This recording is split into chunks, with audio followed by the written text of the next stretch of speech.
This is another example of poor workforce planning, to be frank. We're having a real difficulty with a surplus in primary and, by and large, a shortage within secondary. And in remote areas in particular, it's a challenge.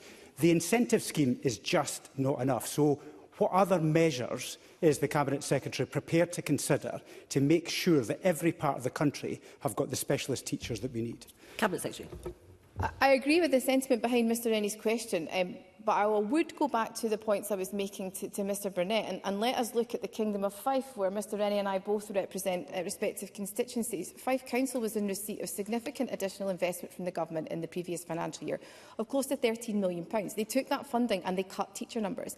Now, Fife Council, of course, is run by a minority Labour administration supported by the Conservatives, by Reform and, of course, by Mr Rennie's Liberal Democrat council colleagues. So, I accept the points that he raises today. However, it is politically incoherent to come to the Chamber and ask for additional investment in hard-to-fill subjects and then have council colleagues taking funding from this government and then voting to cut teacher numbers.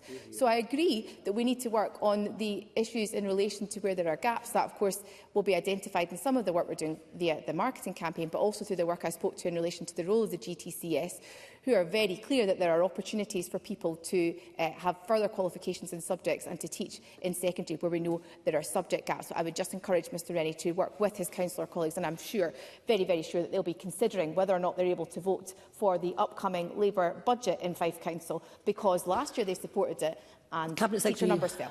Thank you.